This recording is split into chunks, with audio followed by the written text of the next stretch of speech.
عشق و محبت اعلیٰ حضرت ان کا سلام کتنا مشہور ہے، مصطفیٰ جان رحمت پہ لاکھوں سلام. میں نے بھی پڑھا ہوا ہے، مجھے بڑا پسند ہے، سوائے چند ایک اشعار کے. کمال کے نعت یا اشعار ہیں یہ. اصلاً نعت اگر کوئی ہے نا تو یہ ہے مصطفیٰ جان رحمت پہ لاکھوں سلام. اس میں اعلیٰ حضرت سے ایک بلنڈر ہو گیا.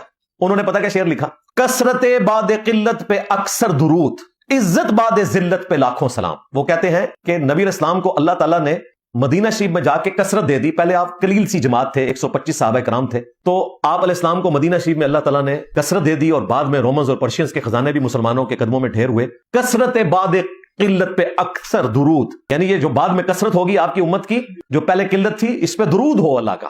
عزت بعد ذلت پہ لاکھوں سلام. وہ کہتے ہیں کہ جو آپ کو اللہ نے بعد میں عزت دی نا، جو پہلے ذلت تھی، اعلیٰ حضرت فرما رہے ہیں. عشق و محبت اعلیٰ حضرت. یہ ذلت کا لفظ اعلیٰ حضرت نے خود گرفت کی ہوئی ہے تقویت الایمان کے اوپر کہ یہ ذلیل کا لفظ، اور یہاں انہوں نے نبی علیہ السلام اور ان کے صحابہ کے لیے خود یہ ذلیل کا لفظ استعمال کیا. اور تجھے تو اردو پڑھنی نہیں آتی، سنو یار، اور تجھے تو اردو پڑھنی نہیں آتی، اور تو وہابیوں کا ترجمان کیسے بن گیا؟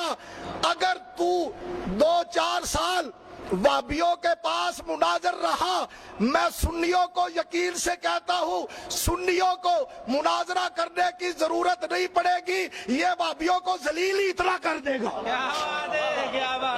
اور جس شخص کو اردو پڑھنا نہیں آتا وہ دین کا ترجمان کیسے بن گیا؟ او عزت بعد ذلت نہیں ہے، او عزت بعد ذلت پہ لاکھوں سلام کہ آقا آپ کی وہ عزت جو ذلت سے دور ہے اس پر سلام ہو.